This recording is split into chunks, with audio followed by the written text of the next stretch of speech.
I appreciate your prayers. I know that there are thousands of people on this call who are lifting me up in prayer, who are lifting my family up in prayer, who are praying a hedge of protection around us. Thank you. We need those prayers. I want to thank you also for praying for President Trump, especially for his safety in light of these 2 assassination attempts, for your prayers that a host of angels surround him and keep us safe, for his sake and for our country's sake. Listen, this election, I've never seen the stakes remotely this high. In 4 years, I've never seen so much damage done to our country as what Joe Biden and Kamala Harris and Colin Allred have done in the last 4 years. And if we lose, I think it is irreparable. I want to tell you, and any rational person, whether in business or life, you think about upside, best case scenario, and downside. So I mentioned upside. We win, we secure the border, we cut taxes, we end job-killing regulations, we unleash small businesses, we get economic growth, we bring inflation down, we end the wars abroad, Israel defeats Hamas. There's a lot of upside, a lot to be excited about. But let's talk about downside. If, God forbid, Kamala Harris wins on Election Day, and listen, right now I think Trump is leading narrowly, but the swing states are all within 1 or 2 or 3 points, so they could go the other way. If Kamala Harris wins, I think it is very likely that we will lose the House of Representatives as well. To my mind, the White House and the House are positively correlated. They're going to go together one way or the other. If we lose the White House and we lose the House, then the Senate becomes orders of magnitude more important, because a Republican Senate becomes the only check and balance to stop this country from plunging over the cliff. Now, you look at the current Senate, the Democrats have a 51-49 advantage. Republicans are right now leading in 2 states, West Virginia and Montana. If it's a bad election, let's assume we just win West Virginia and Montana.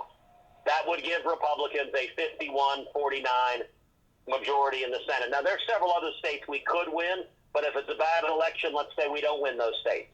51-49 gives Republicans the ability to stop terrible decisions, terrible laws, terrible tax increases, terrible judges, terrible cabinet nominees from the Democrats.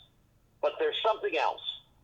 Chuck Schumer today has 49 votes to end the filibuster. The filibuster is the requirement that you need 60 votes to take up major legislation. Schumer has 49 votes to end it. Colin Allred has pledged to be the 50th vote to end the filibuster. All Schumer needs is 50. 50, he can do it.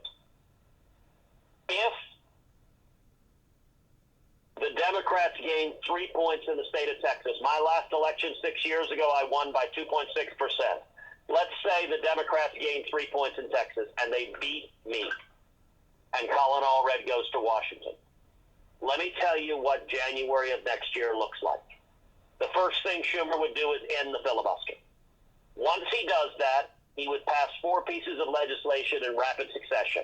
Number 1, he would pass a bill called S1. S1 is the first bill Schumer introduces in every Congress.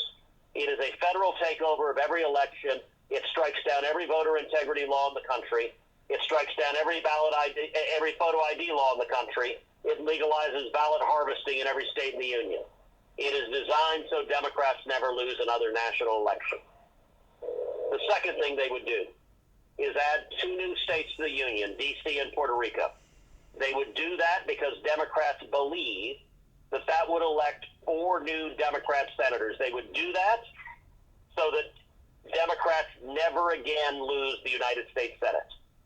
The third thing they would do is grant amnesty and immediate voting rights to every illegal alien in America. There are 20 to 30 million illegal immigrants in America. There are 2 to 3 million in Texas. The instant they do that, Texas turns blue. Not slowly, not gradually, immediately. The very next election, every single statewide elected official in Texas loses. The governor loses, the lieutenant governor loses, the attorney general loses, all 9 Republican Supreme Court justices lose. Texas becomes California instantaneously. And the fourth thing they would do is pack the United States Supreme Court, grow it from 9 justices to 13, add 4 left-wing justices who would take away our fundamental constitutional rights, take away our free speech, our religious liberty, and our Second Amendment right to keep and bear arms. Now, I will tell you what keeps me up at night. I don't believe a word I just said is hyperbole. None of that is exaggeration. Schumer today has 49 votes for everything I just listed. And I'll tell you, in Texas, I think very few Texans realize that we are that close to the abyss. I think a lot of Texans view it. I hope we turn the country around. We're fighting to turn the country around. But even if we don't, Texas will be fine. We'll continue on. We are literally one vote away from losing Texas, and with it, losing the country forever. And I'll tell you, I view that scenario as a system-ending event. Throughout history, great nations rise and fall. There is no next election you win if that happens. That is the end of the United States of America as we have known it and as the world has known it. And we are literally one vote away. Now, I will tell you, I am by nature, I'm an optimist. I believe in brighter days ahead. I have no answer to that scenario, so the only answer is let's not let it happen. I don't believe that's going to happen because we're going to win 8 days from now. And so I just want to ask you as we're wrapping up. On November 6th, if you were to wake up and God forbid Kamala Harris has been elected president and there's a Democrat House and the Democrats have gained 3 points in Texas and beaten me and with that gotten the majority to end the filibuster and permanently seize control, how horrified would you be? How sick to your stomach would you be? How much would you weep for our nation and our children and our grandchildren? And if you would feel utter agony and despair at that, I'm asking you to channel that feeling right now into action.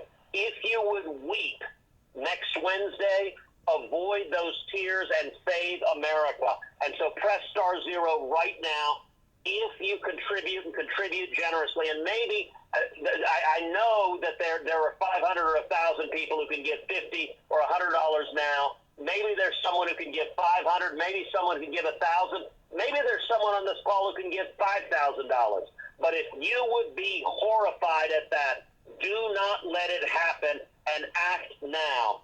And when you act now, when we have the resources, we will win. And I give you my solemn word. When I am reelected with your help, every day, as long as I have breath in my body, I'm going to fight for your freedom. I'm going to fight for your jobs. I'm going to fight for your constitutional rights. I'm going to fight for your safety and security and your children. It is the singular honor of my life, and I am proud, so proud to stand with the incredible patriots who are on this call. Thank you for loving America. Thank you for loving freedom. Thank you, Senator Cruz.